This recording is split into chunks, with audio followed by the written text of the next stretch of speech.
अलग अलग उनके जो फिलोसॉफी उनको एक्सप्रेस किया गया, जैसे Gordon Allport, Raymond Cattell, Hans Eysenck. तो ये जो है ये नंबर ऑफ ये सारे साइकोलॉजिस्ट है। तो उसमें से मैं आपको शॉर्ट में बताती हूँ कि उन्होंने क्या क्या क्या क्या रिसर्च किए थे। तो सबसे पहले जो था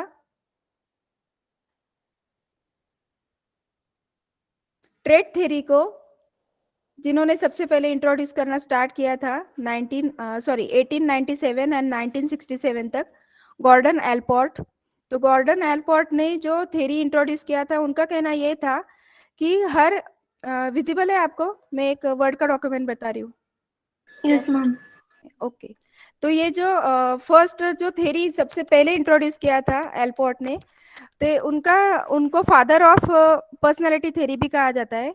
और फादर ऑफ पर्सनालिटी थ्योरी में उन्होंने कुछ ट्रेट्स फाइंड आउट किए थे, जैसे इंडिविजुअल। इंडिविजुअल मतलब सिर्फ एक ही पर्सन में ये ट्रेट होता है, मतलब ये सिर्फ सिंगल पर्सन में ही ये ट्रेट फाइंड आउट होगा।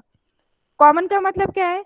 This types of traits are found in many number of peoples, मतलब इमोशनल बहुत सारे नंबर ऑफ पीपल्स होते हैं, एंग्री नंबर ऑफ पीपल्स होते हैं। तो ये कॉमन वाला ट्रेट्स उन्होंने कुछ फाइंड किए थे, मतलब उन्होंने कैटेगराइज किया था अलग अलग ट्रेट्स को। एक कार्डिनल ट्रेट होता है, एक सेंट्रल होता है, एक सेकेंडरी होता है, एक मोटिवेशनल होता है, और एक स्टाइलिस्टिक ट्रेट होता है। तो कार्डिनल का मतलब क्या है? One trait that control the person. एक ट्रेट जो सारे पर एक पर्सन को कंट्रोल कर सकेगा, वो कार्डिनल होता है, उसका मेन ट्रेट होता है। सेंट्रल का मतलब क्या है? Smaller number of traits that affect the many actions. बहुत सारे छोटे छोटे ट्रेड्स मिला के हमारे एक्शंस रिफ्लेक्ट होते हैं। जैसे आपको पता है जैसे आपको पता है कि हम अगर कुछ एक्टिविटी परफॉर्म करते हैं, जैसे अभी एक्टिविटी परफॉर्म करना है, तो हम थोड़ा सा उसको ऑर्गेनाइज किया जाता है कि ये वाला इवेंट वाला पार्ट ये स्टूडेंट करेगा, ये वाला पार्ट जो है डेकोरेशन वाला ये करेगा, स्टेज डेयरिंग वाला ये करेगा। तो ये जो हम एक्टिविटीज डिसाइड करते हैं, ये कैसे डिसाइड करते हैं? उस पर्सन के जो कैरेक्टरिस्टिक्स है या फिर ट्रेड्स है, उसे देख के हम उनको एक वर्क असाइन करते हैं। तो अभी वर्क असाइन करते हैं, मतलब उसका पर्सनालिटी देख के हम इनडायरेक्टली उनको वर्क असाइन किया जाता है। तो गॉर्डन ने ये जो थ्योरी अप्लाई किया था, उन्होंने क्या किया था, हर पर्सन को, मतलब नंबर ऑफ पर्सन के ऊपर उन्होंने ये फिलोसॉफी अप्लाई किया था। और चेक किया था कि इंडिविजुअल मतलब ऐसा कौन सा ट्रेट है जो मैक्सिमम, मतलब किसी भी पर्सन में नहीं मिला, सिर्फ एक ही पर्सन में मिला था उनको। कुछ ऐसे थे कि जो कॉमन थे बहुत सारे पर्सन में, पीपल्स में उनको फाइंड आउट हुए थे। कार्डिनल कुछ ऐसे थे कि जो कंट्रोल करते हैं पर्सन को, ऐसे कुछ ट्रेट्स होते हैं जो पूरा का पर्सन को कंट्रोल कर सकते हैं। कुछ सेंट्रल जो होते हैं वो नंबर ऑफ छोटे छोटे थ्रेड्स को मिला के मल्टीपल एक्शंस हमारे रिफ्लेक्ट होते हैं। कुछ सेकेंडरी होते हैं, सेकेंडरी मतलब जिनका ज्यादा इंपॉर्टेंस नहीं होता है। कुछ मोटिवेशनल होते हैं और कुछ स्टाइलिस्टिक होते हैं। ऐसे उन्होंने उस टाइम पे ट्रेड्स फाइंड आउट किए थे। जैसे डे बाय डे अगर किसी ने कुछ थ्योरी इंट्रोड्यूस किया, तो उसके ऊपर क्या होता है, फिर दूसरे जो साइंटिस्ट है या फिर साइकोलॉजिस्ट है, वो अपने नए थ्योरी वहां पे इंट्रोड्यूस करते हैं कि ये वाला जो थ्योरी आपने इंट्रोड्यूस किया था, उसके ये लूप होल्स है, ये उसके ड्रॉबैक्स है, इसमें कुछ ज्यादा डिटेल्स में स्टडी नहीं किया गया, या इस टाइप के कुछ डिसएडवांटेज अगर होते, तो नेक्स्ट वाला जो साइकोलॉजिस्ट है वो नए वाले थ्योरी को ऐड करते जाते हैं विथ सम, मतलब एग्जिस्टिंग जो था उसके ऊपर थोड़ा सा और वर्क करते हैं, और अपने क्वेश्चन आंसर्स ऐड करते हैं, और उसको बाकी वाले पर्सन से फिल करके उसका कैलकुलेट करके देखते हैं कि ये वाला कितना ओके है। तो वैसे ही रायमंड कैटल ने एक स्टैटिस्टिकल टेक्निक यूज किया था। ये जो है ना, ये थ्योरी बहुत डिटेल में है, और उसके क्वेश्चन आंसर भी है, उसके नंबर ऑफ वर्ड्स भी है, डेटाबेस भी है। लेकिन आपको इन शॉर्ट में बता रही हूँ कि क्या क्या थेरीज अभी तक आ चुके हैं पर्सनैलिटी के। और उसके बाद फिर मोस्ट इंटरेस्टिंग पार्ट आएगा, जो नेक्स्ट इसके एक्सप्लेन करने के बाद मैं बताऊंगी आपको कि हमारी पर्सनैलिटी कैसे कैलकुलेट की जाती है, और कैलकुलेशन के लिए क्या किया जाता है। और हमें पर्सनैलिटी समझ में आने के बाद हमें अगर उसमें पता चल गया कि मेरा ओपननेस कितना है या फिर एक्सट्रोवर्ट कितना है, तो हमें जिस फील्ड में जाना है उस हिसाब से हम अपने पर्सनैलिटी को इंक्रीज भी कर सकते हैं। ठीक है, वो वाला लास्ट इंपॉर्टेंट पार्ट है, आपको पूरा सुनना पड़ेगा, तभी जाके वो सारे कंसेप्ट आपको क्लियर में समझ में आएंगे। ठीक है, तो यहाँ पे रेमंड कैटल ने एक स्टैटिस्टिकल टेक्निक बनाया था, जहाँ पे उन्होंने क्या किया, जैसे नंबर ऑफ वर्ड्स का डेटाबेस बनाया, ह्यूज नंबर ऑफ वर्ड्स का डेटाबेस बनाया, जहाँ पे मोर देन 17,000 के ऊपर उन्होंने वर्ड्स इंक्लूड करना स्टार्ट किया, ऐसे डेटाबेस बनता गया उनका। और वो 17,000 वर्ड्स के डेटाबेस के ऊपर उन्होंने 16 बेसिक फैक्टर्स वाला एक स्टैटिस्टिकल टेक्निक बनाया, जहाँ पे ये वर्ड्स आएंगे कि ये वाला पर्सन इमोशनल है, इजीली अपसेट होता है, काम है, स्टेबल है, इंटेलिजेंट है, अनइंटेलिजेंट है, मतलब दोनों side, positive side and negative side.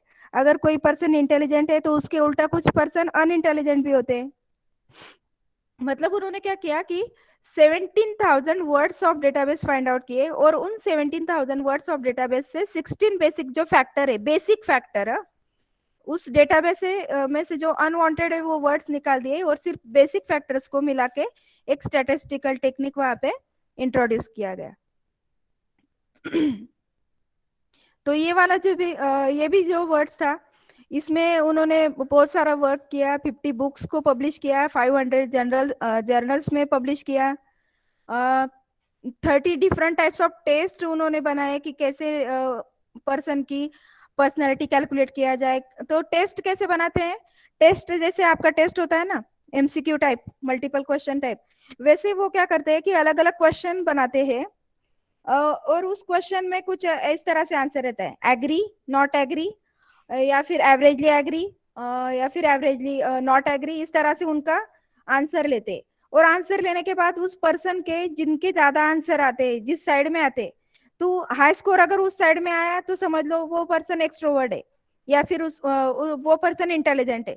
अगर उसका उस क्वेश्चन के लिए आंसर लो स्कोर अगर आया, उसने बोला कि नॉट एग्री, तो उसका मतलब उसका लो स्कोर आया ना, तो वो पर्सन उसमें अनइंटेलिजेंट है। तो टेस्ट कैसे बनाते हैं साइकोलॉजिस्ट, दे वो नंबर ऑफ क्वेश्चंस को प्रिपेयर करते हैं, they prepared a question and after that the question is filled by the number of persons, उनसे फिल करवा लेते हैं, और उसका जो रिस्पॉन्स आता है, उस रिस्पॉन्स के बेसिस पे वो एक जजमेंट या फिर कंक्लूजन निकालते हैं, और उस कंक्लूजन को बेसिस पे हमें एक थ्योरी इंट्रोड्यूस करके देते हैं। ठीक है, तो हेंस आईएनएक्स करके भी एक रिसर्चर थे, हेंस आईएनएक्स का क्या कहना था कि सिर्फ 3 टाइप के बेसिक पर्सनैलिटी होती है, इतने सारे वर्ड्स, हमें 16 फैक्टर 17,000 वर्ड्स का डेटाबेस की कोई जरूरत नहीं है। तो उन्होंने क्या किया कि सिर्फ 3 ही थ्योरी हमारे इंपॉर्टेंट है, एक्सट्रावर्जन, न्यूरोटिज्म एंड साइकोटिज्म, ये 3 ही हमारे मेन पर्सनैलिटी के कैरेक्टरिस्टिक्स है। तो एक्सट्रावर्जन का मतलब क्या है, कॉन्फिडेंट, ओपननेस, जिनमें बहुत स्टेज डेयरिंग जैसे होता है, या फिर वो जो ओपनली अपने थॉट्स को एक्सप्रेस कर सकते हैं, उसको एक्सट्रोवर्ट कहा जाता है। न्यूरोटिज्म का मतलब क्या होता है, जो थोड़ा सा शाय टाइप का होता है, स्टेबल होता है, रिलैक्स होता है, ज्यादा कुछ एक्सप्रेस नहीं कर पाते। और साइकोटिज्म का मतलब क्या है कि वो अपने कंट्रोल कितना है उनका, मतलब एंगर के ऊपर, या फिर कितना इम्पल्स कंट्रोल कितना है उसका एंगर के ऊपर, या फिर कितना किस तरह से एक्सप्रेस कर रहा है सामने वाले को, किस तरह से रिस्पॉन्स कर रहा है, उसको साइकोटिज्म कहा जाता है। देन लुइस गोल्डबर्ग करके एक है, जिन्होंने बिग 5 मॉडल इंट्रोड्यूस किया था। आज जो मैं आपको calculation and mapping of personality बताने वाली हूँ, उसको भी बिग 5 पर्सनालिटी थ्योरी ही कहा जाता है। बिग 5 पर्सनालिटी थ्योरी जो है उसको लुइस गोल्डबर्ग ने इंट्रोड्यूस किया था, लेकिन थोड़ा सा जो एडवांस, थोड़ा सा और डिटेल में जो किया गया था, वो मैक्रा ने किया था, रॉबर्ट और मैक्रा ने 1990 में। ठीक है, तो 5 फैक्टर उनका कहना जो था कि सिर्फ 3 जो ऊपर मेंशन किए गए थे, एक्सट्रोवर्जन, न्यूरोटिज्म एंड साइकोटिज्म, वो 3 नहीं, हमें एक्चुअली 5 हमारे बेसिक पर्सनालिटी होते हैं, और उसे कहा जाता है बिग 5 पर्सनालिटी डायमेंशंस।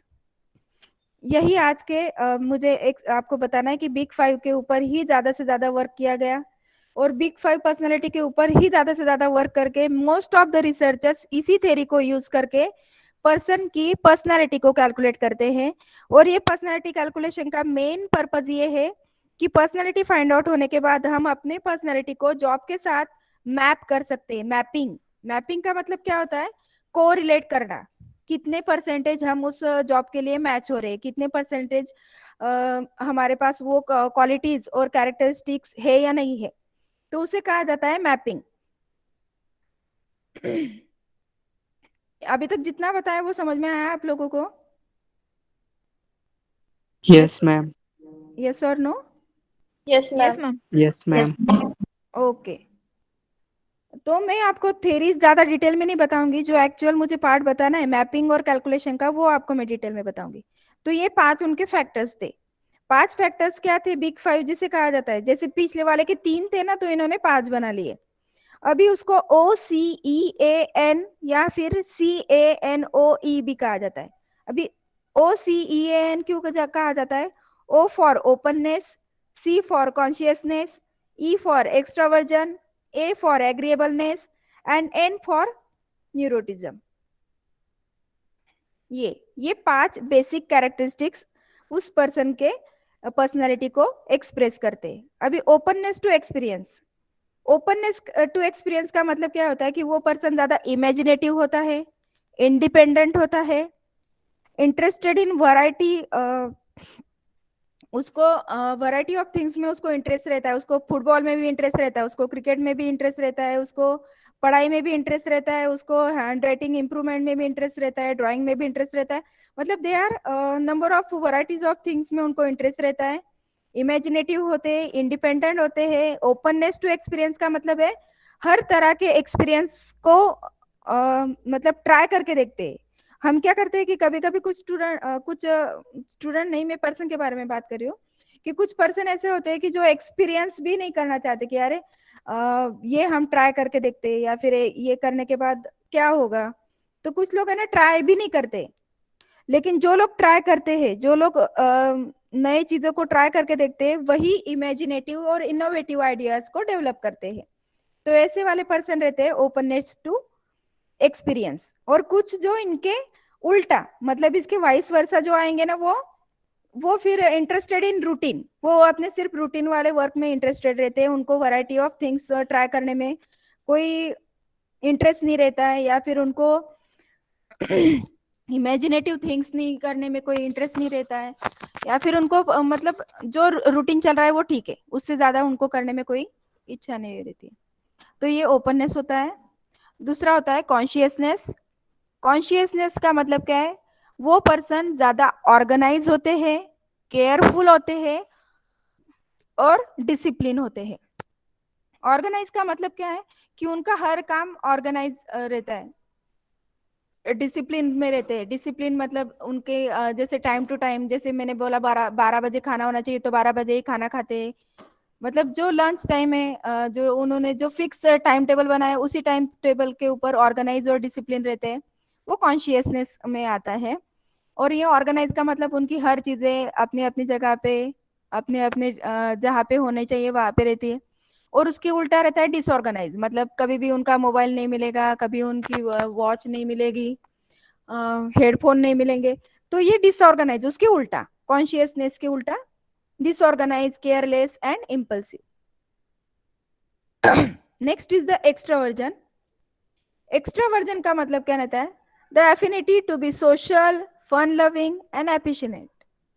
एंड उसका दूसरा होता है रिजर्व। अभी रिजर्व का मतलब क्या रहता है?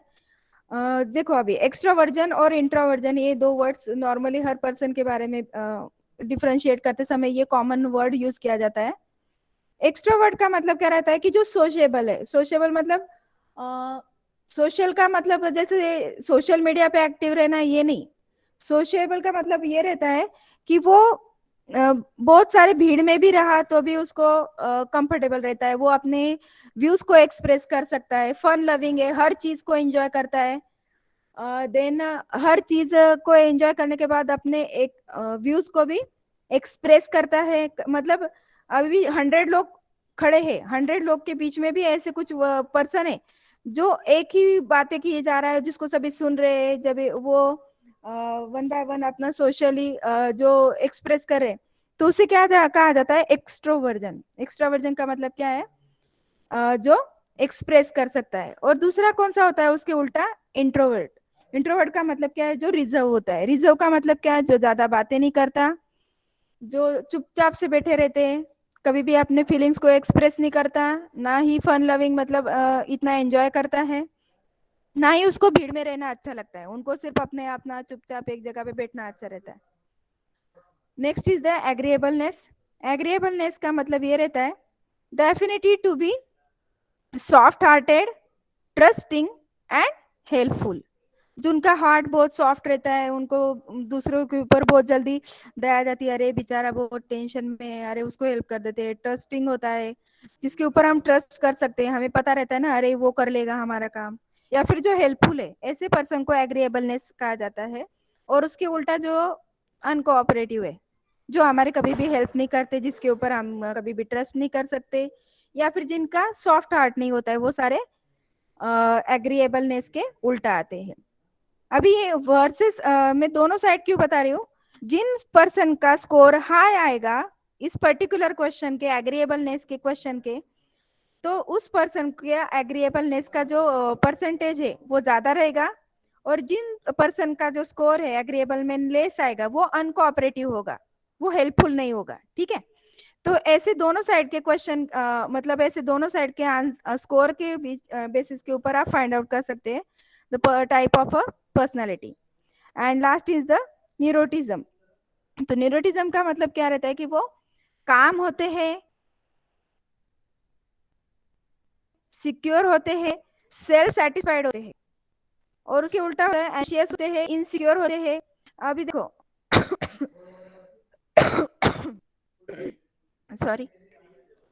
तो ये जो मैंने अभी पर्सनालिटी ट्रेट्स बताए आपको, तो न्यूरोटिज्म का मतलब ये रहता है कि जो न्यूरोटिज्म का मतलब जो रहता है वो सेल्फ सेटिस्फाइड, मतलब अपने हर काम से सेटिस्फाइड रहते हैं, हमेशा काम रहते हैं, वो कभी भी उनको गुस्सा वगैरह नहीं आता है। सिक्योर रहते हैं, मतलब इस टाइप के वो पर्सन रहते हैं।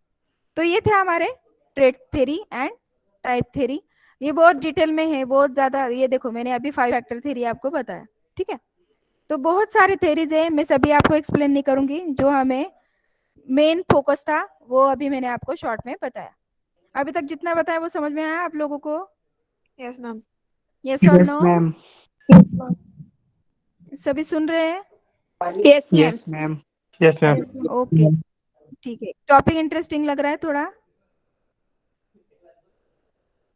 यस Yes, और ma'am. No? Yes ma'am. Yes ma'am. Yes, ma'am.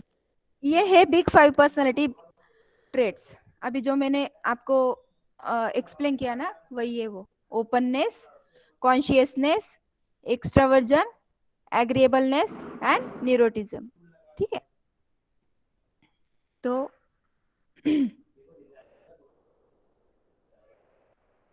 तो ये है 5 फैक्टर थ्योरी। वही अभी जो बताया ना, वही है वो। ओपननेस टू एक्सपीरियंस का मतलब होता है इन्वेंटिव एंड क्यूरियस होते हैं। क्यूरियस, जब तक कोई क्यूरियस नहीं होगा ना, इन्वेंशन ही नहीं होगा। इसलिए ओपननेस टू एक्सपीरियंस कुछ ही लोगों में होते हैं, जो नए नए आइडियाज इन्वेंट करते हैं। जैसे लैपटॉप इन्वेंट किया, तो उसके पास वो इन्वेंटिव आइडियाज आए होंगे और उसको उसने करके देखा। आइडियाज आने अलग बात है, और उसको एक्चुअल में कन्वर्ट करना वो अलग बात है। तो ओपननेस टू एक्सपीरियंस में क्या होना है कि जो लोग साइंटिस्ट बनते हैं, बहुत बहुत रिसर्चर बनते हैं, उन्होंने में ये क्वालिटीज बहुत ज्यादा परसेंटेज में अवेलेबल होती है। अभी मैंने आपको ये पांचों टाइप बता दिए कि कॉन्शियसनेस मतलब ऑर्गेनाइज होते हैं, इफिशिएंट होते हैं, और उसके उल्टा अनऑर्गेनाइज होते हैं। एक्सट्रोवर्जन, जो एक्सट्रोवर्जन अभी देखो आप आउटगोइंग और एनर्जेटिक होते हैं। तो एक्सट्रोवर्ट है ना, नॉर्मली ये वाले जो कौन से पर्सन रहते हैं, जैसे एक्ट्रेस है, या फिर जो लीडर्स है, जैसे, या फिर टीचर्स है, वो लोग एक्सट्रोवर्ट होने ज्यादा जरूरी है। क्योंकि उनको है ना बहुत सारे स्टूडेंट, मतलब 100 स्टूडेंट में एक ही टीचर रहता है जिनको बोलना पड़ता है, एनर्जेटिक होना पड़ता है, एक एक घंटे तक, दो दो घंटे तक प्रैक्टिकल या फिर थ्योरी को एक्सप्लेन करना पड़ता है। तो ये वाले क्वालिटीज नॉर्मली लीडर्स में, टीचर्स में, एक्ट्रेस में, या फिर और अलग अलग तरह के जो इस तरह के पर्सन होते। ठीक है, तो ये मैंने स्कोर के बेस पे एक ये ड्रॉ किया है डायग्राम। दिख रहा है आप लोगों को? Yes, ma'am. Hello? Yes ma'am.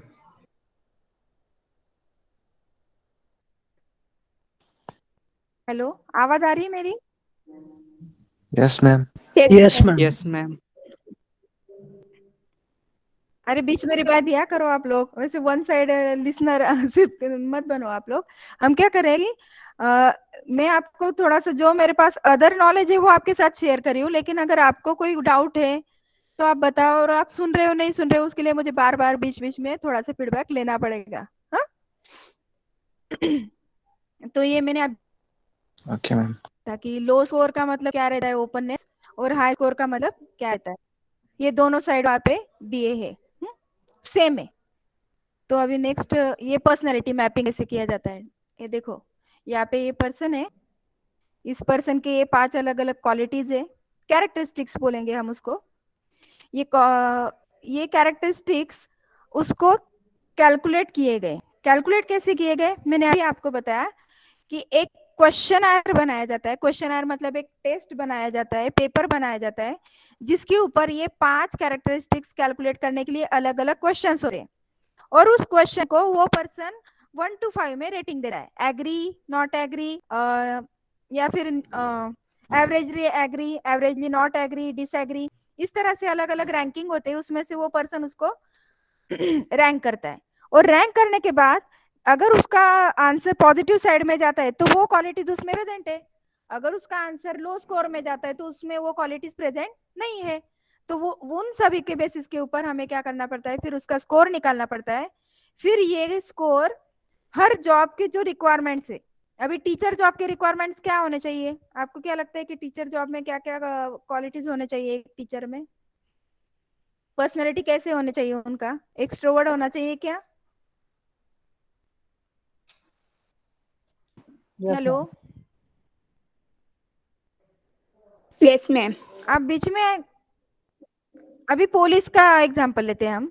Police वाले जो लोग हैं, ये जो पुलिस डिपार्टमेंट के जो होते हैं, उन सभी में ये सभी चीजें होनी चाहिए। ठीक है, अभी ये चीजें मतलब उनको एक्सट्रोवर्ट होने चाहिए, एग्रीएबलनेस में वो हेल्पफुल होने चाहिए, देन कॉन्शियसनेस में वो ऑर्गेनाइज होने चाहिए। ओपननेस उनके पास कम होगा, इमेजिनेटिव जैसे आप बोलते हो इमेजिनेटिव या फिर आइडियाज, हो सकता है उनका स्कोर लो होगा ओपननेस में, लेकिन ये वाले जो 3 है, कॉन्शियसनेस, एक्सट्रावर्जन, एग्रीएबलनेस, ये उनमें ये स्कोर थोड़ा सा उनमें ज्यादा होना चाहिए। तो जॉब के रिक्वायरमेंट मैंने देख लिए कि जॉब के रिक्वायरमेंट के हिसाब से वो पुलिस डिपार्टमेंट में काम करने वाले लोगों के पास हेल्पफुल होने चाहिए, एक्सट्रोवर्ट होने चाहिए, थोड़े से काम होने चाहिए, मतलब हमारे कंप्लेंट भी सुनने चाहिए, उन्होंने हेल्प भी करनी चाहिए, और या फिर ये जो क्वालिटीज हम डिसाइड कर रहे हैं, ये जॉब के हिसाब से उस पर्सन के, अभी एक पर्सन लिया है हमने, उस पर्सन का मैंने ये सारे कैरेक्टरिस्टिक्स कैलकुलेट किया। कैलकुलेट करने के बाद मैंने जॉब के कैरेक्टरिस्टिक्स ऑलरेडी कैलकुलेट करके रखे, जॉब में क्या क्या क्वालिटीज लगने वाले। तो जॉब के क्वालिटीज और उस पर्सन के क्वालिटीज को मैप किया गया। मैप का मतलब क्या है कि कितने परसेंट उसके मैच हो रहे हैं। ओपननेस कितने परसेंट चाहिए पुलिस में, सपोज ओपननेस उनमें चाहिए 30%, तो 30% का इसका कितना स्कोर आ रहा है, 30% के आसपास आ रहा है क्या, या फिर कॉन्शियसनेस कितना आ रहा है, ये सभी मिला के उनको मैच किया जाता है, मैप किया जाता है, और जितने परसेंटेज मैप किए जाएंगे, मैच किए जाएंगे, उतने उसमें वो क्वालिटीज फाइंड आउट होंगे, और उतने उस जॉब के पोस्ट के लिए वो पर्सन सुटेबल है। तो इसका मतलब क्या है, अगर हमें जॉब के लिए अगर हमें किसी के सिलेक्शन करना है, तो सिलेक्शन करने के लिए भी ये वाला कंसेप्ट यूज किया जाता है, पर्सनैलिटी मैपिंग का। ठीक है, उसमें भी एक शॉर्ट में एक क्वेश्चनर दिया जाता है पर्सन को, उनसे फीडबैक में ले लिया, उनसे वो रिस्पॉन्स ले लेते हैं, और उससे पता चल जाता है कि वो पर्सन क्या सोचता है। तो ये teacher, police, doctor, bank employ, इनके अलग अलग कैरेक्टरिस्टिक्स होते हैं। तो ये मैंने टीचर्स वगैरह जो अभी आपको पूछा था, वैसे ही मैंने ये 4-5 लोगों के बारे में आपको बता रही हूँ कि डॉक्टर्स हमेशा हेल्पफुल होते हैं, ऑर्गेनाइज होते हैं, कॉन्शियस होते हैं, और उसके बाद डॉक्टर्स की जो पर्सनालिटी है, एग्रीएबल भी होते हैं। तो एग्रीएबलनेस डॉक्टर्स में ज्यादा होता है, एक्सट्रोवर्जन उनमें कम हो सकता है, मतलब वो अपने ज्यादा बातें करने वाले नहीं होते, टॉकेटिव नहीं होते हैं,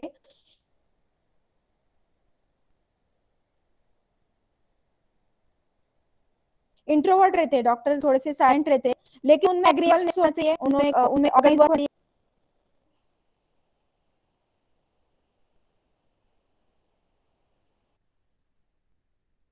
तो ये वाले सारे क्वालिटीज है ना, सबसे पहले जो एक्चुअल जॉब कर रहे हैं उनके एक्चुअल जॉब करने वाले लोगों को एक क्वेश्चन है, उनके जॉब की कैरेक्टरिस्टिक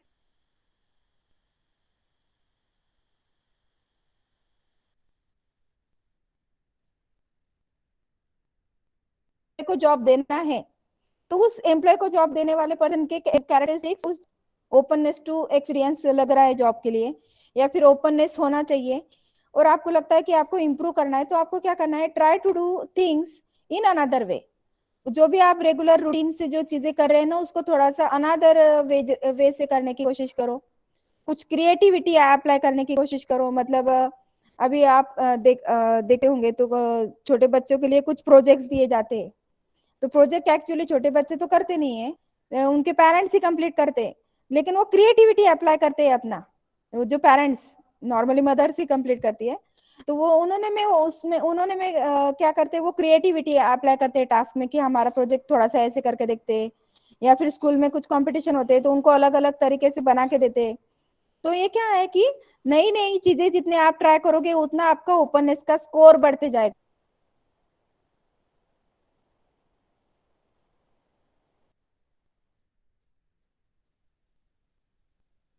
उतने आपको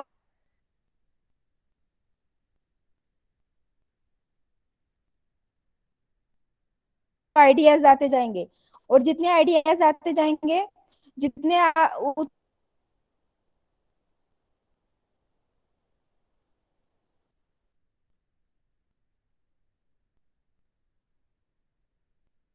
उतना आपका क्यूरियसनेस बढ़ते जाएगा।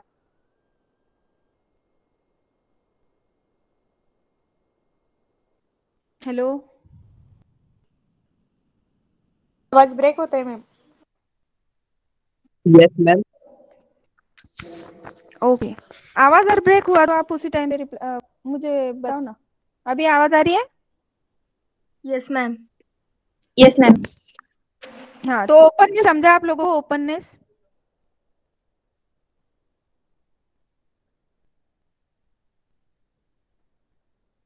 ओपननेस समझा क्या आप लोगों को? यस और no? Yes, hello, ma'am. Yes, ma'am. Okay ठीक है। तो ये ओपननेस को इंक्रीज करने के या फिर इम्प्रूव करने के ये प्रोबेबल 6 वे है। अनदर वे से ट्राई करना है, क्रिएटिविटी अप्लाई करनी है, आइडियाज रिसर्च करते जाना है, क्यूरियस होते जाना है, तो ये ओपननेस बढ़ेगा। कॉन्शियसनेस में अगर आपको इम्प्रूव करना है, कॉन्शियसनेस वाली साइड आपको इम्प्रूव करना है, तो you should have the discipline. जैसे मैं आपको पता है कॉन्शियसनेस में डिसिप्लिन होता है, ऑर्गेनाइज वर्क होता है, तो आप अगर आप अभी तक डिसिप्लिन फॉलो नहीं करते हो, या फिर ऑर्गेनाइज वे में टाइम टेबल फॉलो नहीं करते हो, तो उसको ट्रैक स्टार्ट कर दो। डिसिप्लिन वे में सारे काम करो, ऑर्गेनाइज वे में हमारी जो चीजें जहाँ पे होती है उसी वे में उसी जगह पे रखने की कोशिश करो, ऑर्गेनाइज वे में काम करने की कोशिश करो, स्टेप बाय स्टेप काम करने की कोशिश करो, दूसरों के ऑर्डर्स फॉलो करने की कोशिश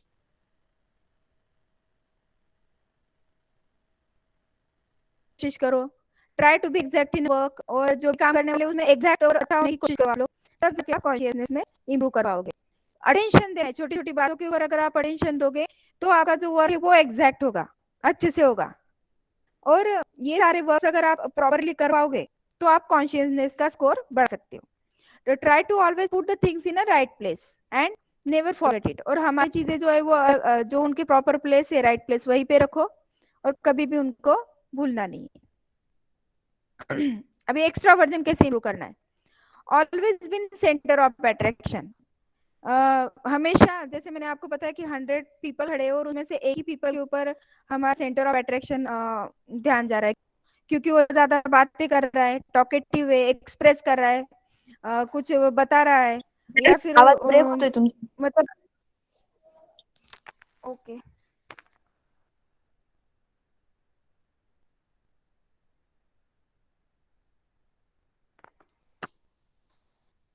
अभी आवाज आ रहा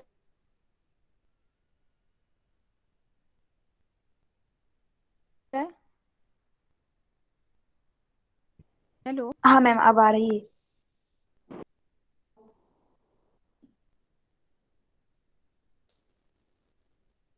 रीज्वाइन करूँ क्या, दूसरी जगह से करूँ क्या मीटिंग में ज्वाइन फिर से?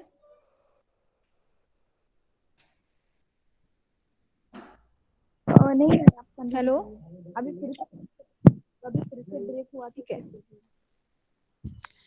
अभी रिज्वाइन अगर करना है ना तो आप बोलो मुझे, फिर से अगर आवाज गई तो मेरे मोबाइल से ज्वाइन करके देखती हूँ फिर, ठीक है?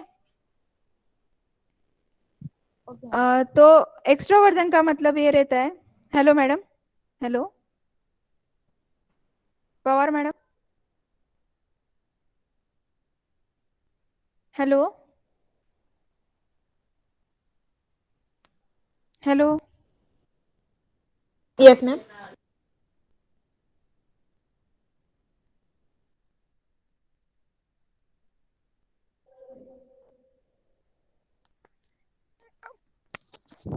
हाँ मैम, आप कंटिन्यू कीजिए। हाँ कंटिन्यू करिए मैम। अगर आप आवाज ब्रेक हुई ना तो आप मुझे बताओ, मैं मोबाइल से ज्वाइन करूंगी। हाँ ठीक ओके मैम। है। देन ये रहता है एक्सट्रोवर्जन। एक्सट्रोवर्जन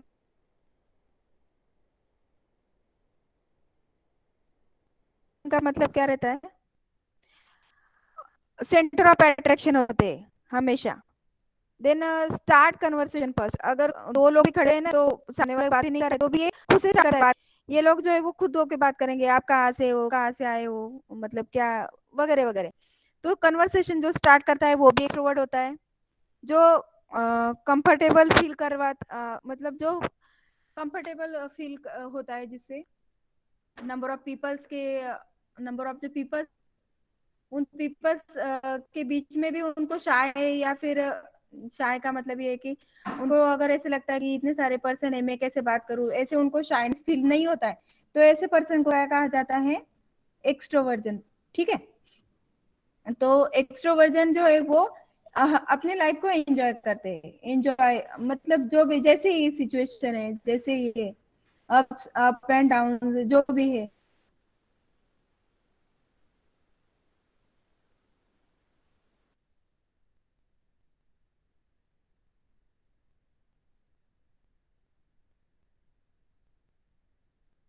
वो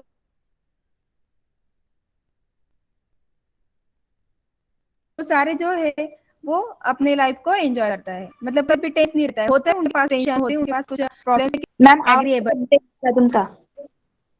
ओके, मैं मोबाइल से join. Wait a minute, wait a minute.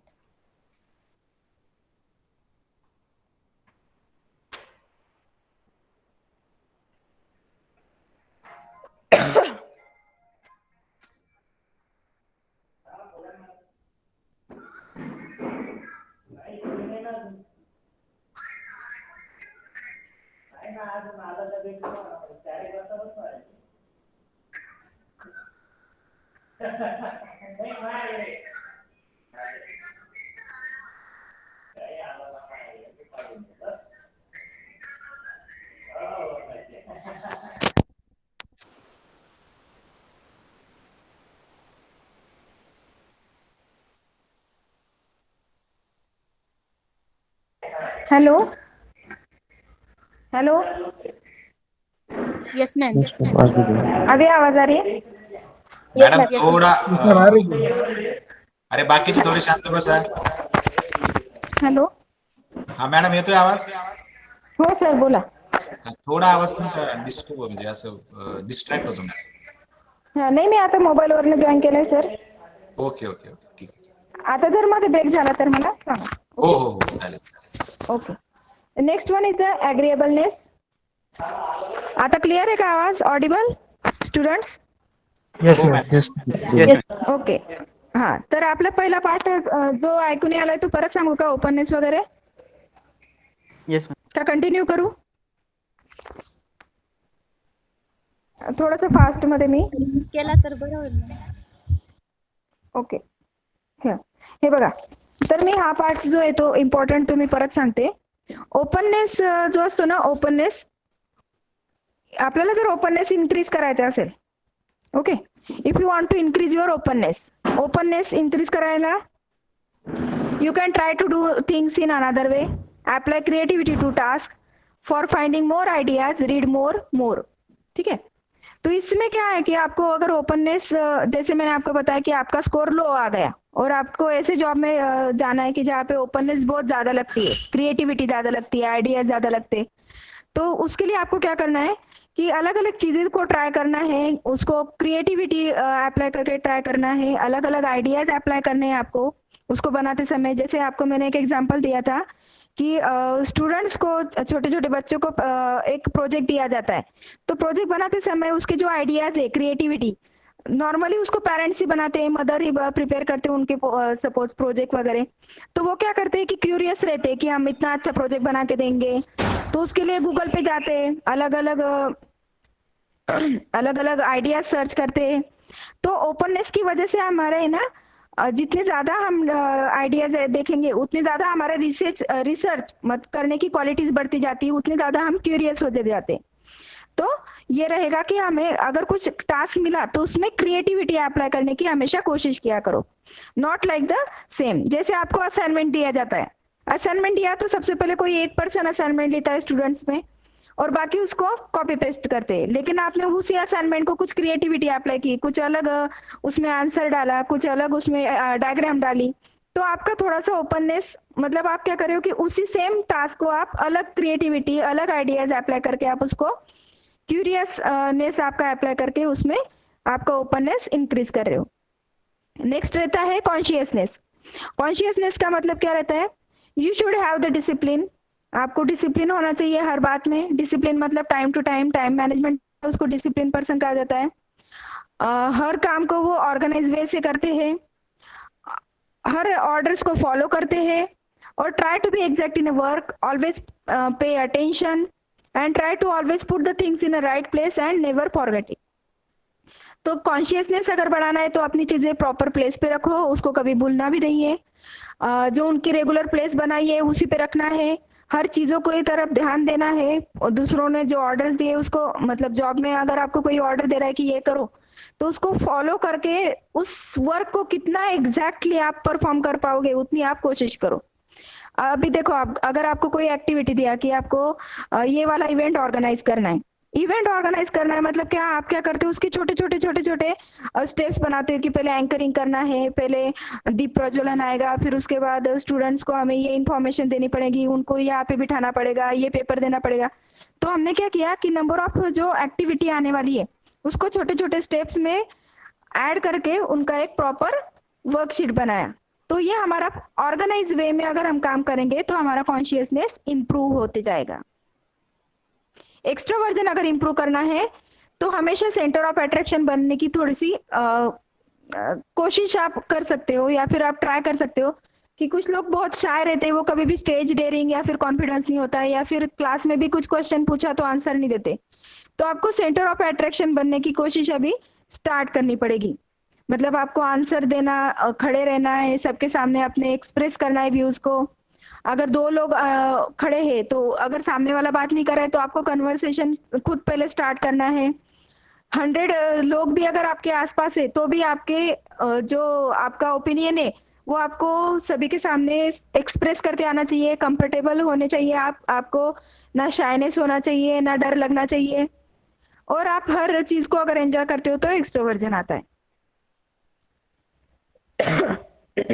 Agreeableness का मतलब ये रहता है कि वो पर्सन सॉफ्ट हार्ट होते हैं, वो दूसरों के लिए हमेशा टाइम निकालते हैं। अभी कोई आपका फ्रेंड थोड़ा सा टेंशन में है तो आप उसके भागते उसके पास जाते हो, उसकी हेल्प कर रहे हो, उसके लिए टाइम निकाल रहे हो, उसकी हेल्प, उसको समझ रहे हो, उसके प्रॉब्लम्स को, उसके फीलिंग्स को समझने की कोशिश कर रहे हो, तो ऐसे वाले पर्सन को एग्रीएबल कहा जाता है। वो कभी भी दूसरों को इंसल्ट नहीं करता है, दूसरों के इमोशंस को अंडरस्टैंड करने की कोशिश करता है, दूसरों के लिए हमेशा टाइम निकालता है और सॉफ्ट हार्ट होते हैं। और लास्ट में आता है न्यूरोटिज्म। तो न्यूरोटिज्म जो रहते हैं वो never being stress out, never upset about downfall, never worry about things, never have frequent mood swings. तो न्यूरोटिज्म जिनमें क्वालिटीज होते हैं ना, उनके मूड स्विंग्स नहीं होते। मूड स्विंग्स का मतलब ये है कि आज उनको लग रहा है कि अरे अभी अभी चलो हम बाहर घूमने जाते हैं, और थोड़ी 5-10 मिनट के बाद अरे नहीं बहुत बोर हो रहा है, घर पे ही रखते हैं, टीवी देखते हैं। तो उनके जिनकी फ्रिक्वेंट मूड स्विंग्स होते हैं ना, वो न्यूरोटिज्म क्वालिटीज उनमें नहीं होती है। वो अपनी चीजों के बारे में ज्यादा वरी नहीं करते। मतलब अभी आज मेरी घड़ी नहीं मिल रही है तो ठीक है, नहीं मिल रही तो नहीं मिल रही, कल मिल जाएगी। तो मतलब थोड़े से रिलैक्स टाइप के पर्सन होते हैं, ज्यादा टेंशन नहीं लेते। ठीक है, मतलब अभी हम कभी कभी ऐसे हो जाता है ना, अरे मेरे मोबाइल की चार्जिंग कम है और चार्जर नहीं मिल रहा है, तो हमें टेंशन आ जाता है, अरे कहाँ है कहाँ है। तो जो टेंशन ना लेने वाले जो पर्सन है ना, वो न्यूरोटिज्म में हाई स्कोर करते हैं। जिनको ज्यादा डाउनफॉल भी आया उनकी लाइफ में, तो भी उनको ज्यादा कुछ टेंशन नहीं आता है, थोड़ा सा रिलैक्सली वो अपने लाइफ को हैंडल करते हैं। तो ये थी 5 क्वालिटीज। अभी आते हैं मेन टॉपिक के ऊपर जो मैं आपको बताने वाली हूँ।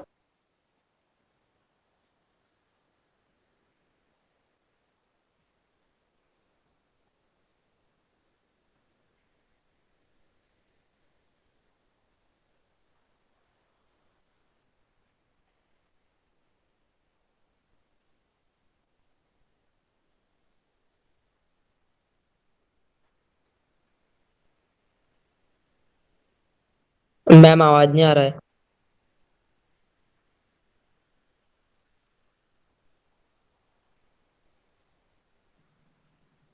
हॅलो अश्विनी मॅडम, आवाज येत नाही तुमचा.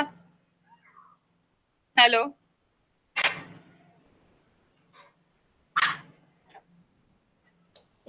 मॅडम लेफ्ट झाल्यात वाटतं. हो करते मी कॉल त्यांना. हो हो ठीक आहे.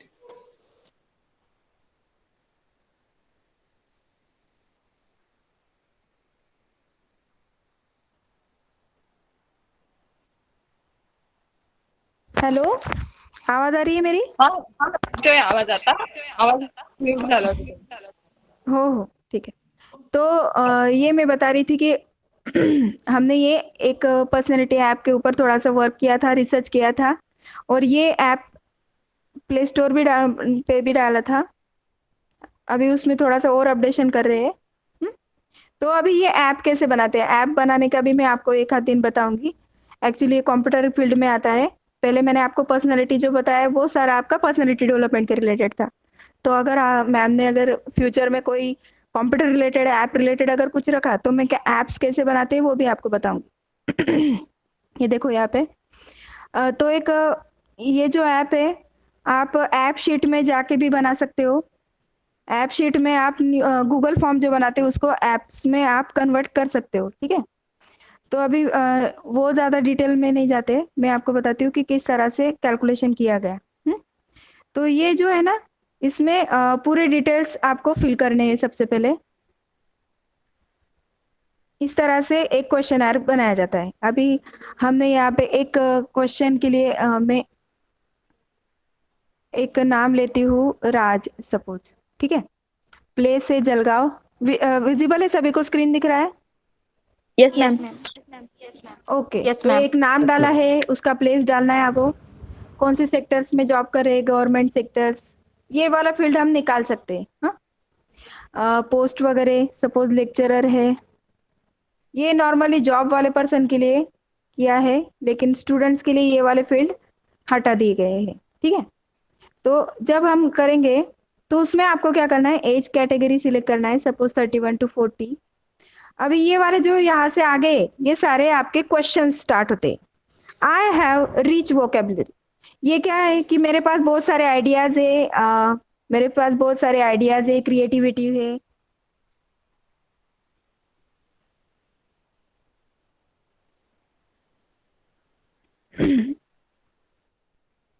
आइडिया वगैरह है,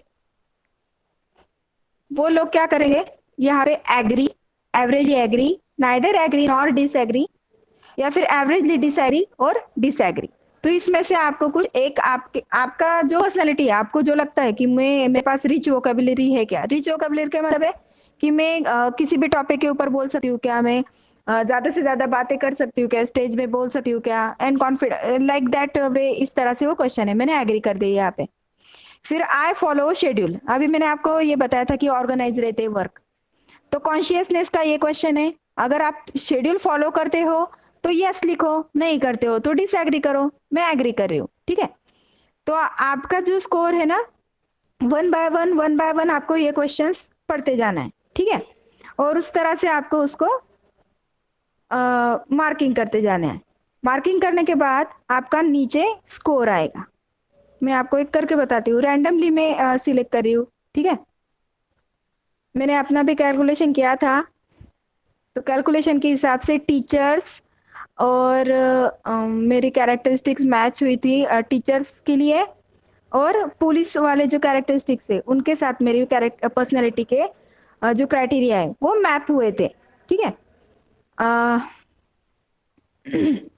I feel others emotion, disagree कर रही हूँ मैं, हाँ ठीक है। देखते हैं अभी आंसर क्या आता है। आई वरी अबाउट थिंग्स, मैं अपने चीज़ों की तरफ ज़्यादा टेंस रहती हूँ, नहीं ज़्यादा नहीं, ठीक है। I am full of ideas, agree करती हूँ। मतलब मैं नॉर्मली अपने एक आंसर दे रहे, I pay attention to details, yes. I talk lot with different peoples, दूसरों लोगों के साथ बातें कर सकते हैं क्या, yes. I take time out for others, दूसरों के लिए टाइम हाँ कभी कभी निकालते हैं, ठीक है। I get irritated easily, irritated, disagree. I do not have good imagination, मेरी इमेजिनेशन या फिर क्यूरियसनेस इतना अच्छा नहीं है, disagree. I often forget to put things back in their proper place, ये जो आपने 5 देखे थे ना वही वाले क्वेश्चन से मतलब उसी के ऊपर ये वाले क्वेश्चन से, ये जो मैंने आपको बिग 5 पर्सनालिटी थ्योरी के मैग्रा एंड क्रिस्टा के बारे में बताया था, उन्होंने ये पर्सनालिटी के क्वेश्चंस बना के रखे हैं। आप गूगल पे जाओगे तो बिग 5 के आपको क्वेश्चंस मिल जाएंगे और उनके टेस्ट भी मिल जाएंगे कि कैसे कैलकुलेट किया जाता है, ठीक है। अभी मैं ये सारा टेस्ट कंप्लीट किया मैंने।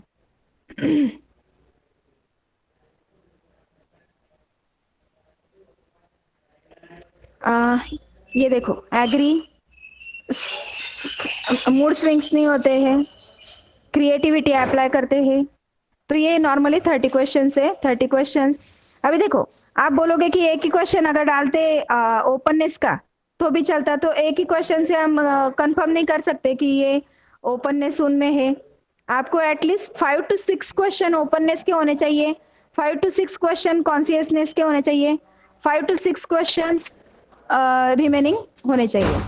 अभी देखो, मैंने यहाँ पे पूरा टेस्ट सबमिट किया और सबमिट करने के बाद अभी मेरा स्कोर यहाँ पे आया है, ठीक है। मैं आपको स्कोर बताती हूँ।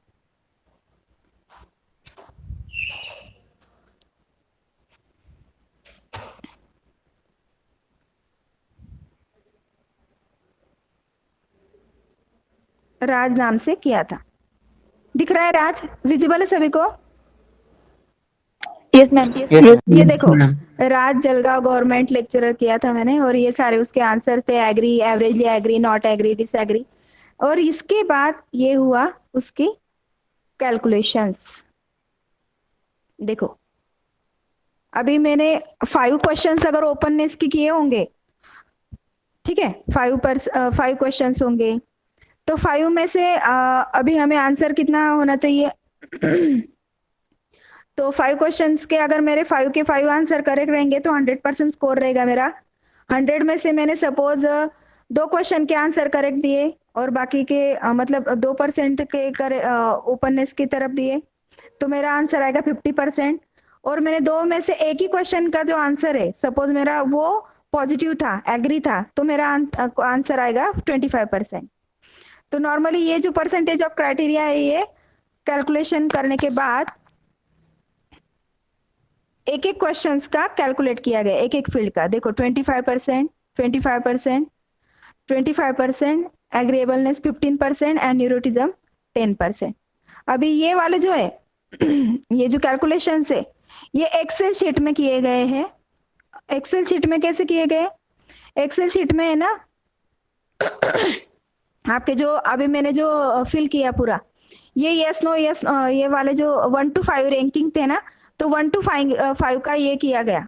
मतलब 4 पहले क्वेश्चन का आंसर का 4 रैंक आया आपका। सपोज 4 रैंक कैसे आएगा? एग्री को 1 मार्क है, एवरेजली एग्री को 2 मार्क्स है, फिर 3 मार्क्स है, 4 मार्क्स है, 5 मार्क्स है, ऐसे मिला के हर एक को एक एक रैंक दिया गया था, या फिर उसके उल्टा 5 4 3 2 1, और वो रैंकिंग के हिसाब से उनका प्लस किया गया, एडिशन किया गया, और एडिशन करने के बाद total number off score divided by कितने मार्क्स होने चाहिए उसको किया, तो हमारे परसेंटेज जनरेट हुए। अभी openness criteria match with the teacher, doctor and bank job. और ये वाले जो मैंने आपको बताए थे कि जॉब्स जो है, मैंने पहले से ही हर जॉब के लिए क्या क्या क्राइटेरिया लगते वो पहले से ही कैचअप करके रखे थे। तो कैचअप के हिसाब से मेरी जो मैंने आपको बताया था कि मैंने वहां पे मेरे पास आइडियाज है एंड ऑल है, तो मैंने मेरे ओपननेस की जो क्राइटेरिया है वो किसकी कितने जॉब्स के साथ मैच हुए, टीचर, डॉक्टर और बैंक जॉब के साथ। मेरे कॉन्शियसनेस किसी से भी जॉब के साथ मैच नहीं हुआ। मतलब कॉन्शियसनेस उनमें ज्यादा लग रहा होगा हर जॉब में, ऑर्गेनाइज वर्क वगैरह, और मेरे पास जो परसेंटेज आए हैं मेरे, वो उससे लो स्कोर है, इसीलिए मेरे किसी भी जॉब के साथ मैच नहीं हुआ। सपोज एक्स्ट्रोवर्जन जो कैरेक्टर है मेरा, एक्स्ट्रोवर्ड में ज्यादा, तो टीचर में, डॉक्टर में, बैंक और पुलिस सभी जगह पे जितने एक्स्ट्रोवर्ड होने चाहिए वो मेरा क्राइटेरिया फुलफिल हो रहा है। एग्रीएबलनेस वाला जो पुलिस और क्लार्क का जो है वो भी मेरा फुलफिल हो रहा है, लेकिन मेरा न्यूरोटिज्म जो है वो कम हो रहा है, कम स्कोर है, किसी के भी साथ मैच नहीं हो रहा है। तो this one is the particular study for the limited number of jobs. तो मैं आपको जॉब्स के बारे में क्या बता रही हूँ कि अगर आपको फ्यूचर में आपको बनना है सॉफ्टवेयर इंजीनियर, आपको बनना है टीचर, आपको बनना है रिसर्चर, साइकोलॉजिस्ट बनना है, तो आपको पता चल जाएगा कि साइकोलॉजिस्ट वगैरह ये जो है, ये अलग अलग जॉब्स, उनमें अलग अलग क्वालिटीज लगती है, और वो क्वालिटीज जो है उनको अगर 5 फील्ड में अगर आप कैटेगराइज करेंगे, ओपननेस, कॉन्शियसनेस, एग्रीएबलनेस, न्यूरोटिज्म, तो वो वाले कैटेगरी वाइज आपको क्या करना पड़ेगा कि आपकी सबसे पहले पर्सनैलिटी को कैलकुलेट करना पड़ेगा, और कैलकुलेट करने के बाद अगर आपका किसी फील्ड में कम स्कोर आ भी रहा है तो आपको ये वाले सारी जो चीजें मैंने नोट डाउन करके दी थी कि इम्प्रूव कैसे करना है, इस तरह से आप अपने ओपननेस को इम्प्रूव करोगे, इस तरह से आप अपने कॉन्शियसनेस को इम्प्रूव करोगे, इस तरह से एक्स्ट्रोवर्जन को, और इस तरह से एग्रीएबलनेस एंड न्यूरोटिज्म को। तो न्यूरोटिज्म वाला जो फील्ड है ये ज्यादातर हमें ऐसे जॉब में होना चाहिए कि जहाँ पे स्ट्रेस ही नहीं आता, थिंग्स के बारे में कोई उनको ज्यादा प्रॉब्लम नहीं रहती है, और फ्रिक्वेंट मूड स्विंग्स भी उनके नहीं होते।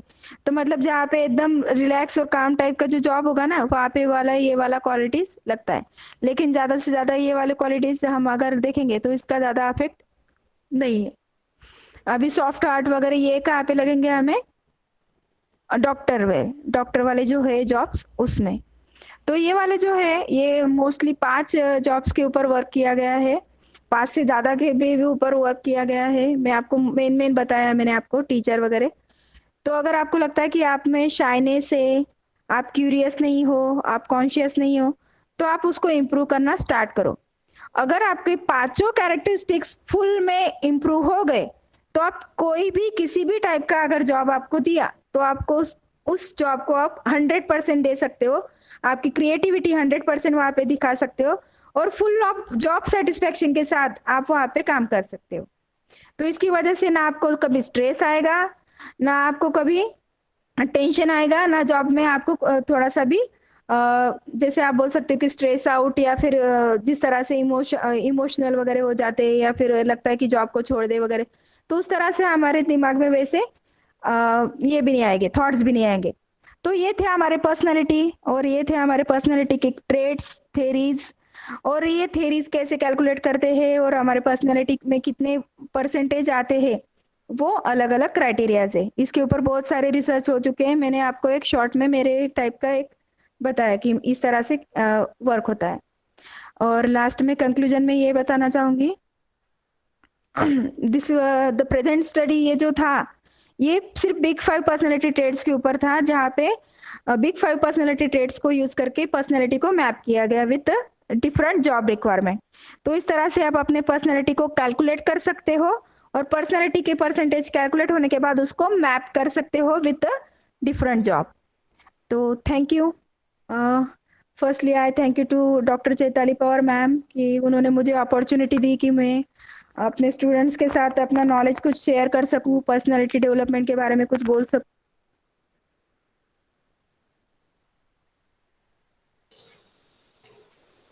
Thank you madam.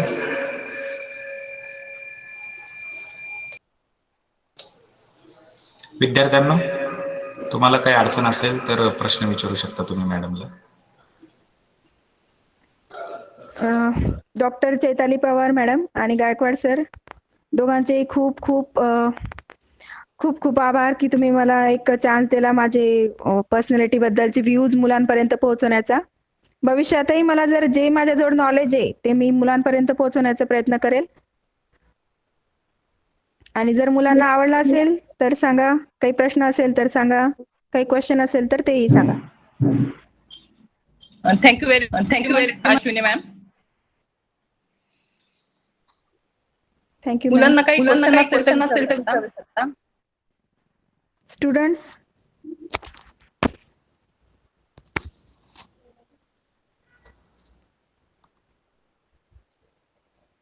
hello students,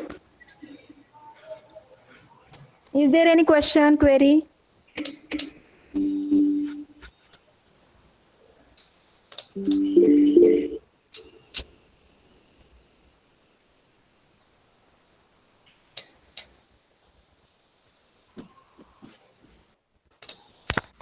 ठीक आहे मॅडम, स्टॉप केलं तर चालेल. Hello madam. आवाज येतोय मॅडम? हो सर, बोला. Okay. On behalf of sir mike बंद करता का? डबल आवाज येतोय. So on behalf of department of pharmacy, government polytechnic Jalgaon and SPDP cell, I am thankful to Dr. Lokhande madam and request to accept as a token of appreciation a certificate, okay, from SPDP cell and GP Jalgaon, okay, for sharing your knowledge, for sharing insights on different personality traits and inspiration given to the students on calculating and mapping the traits with different job requirements. Thank you once again, madam. Thank you very much. Thank you, sir. Thank you very much.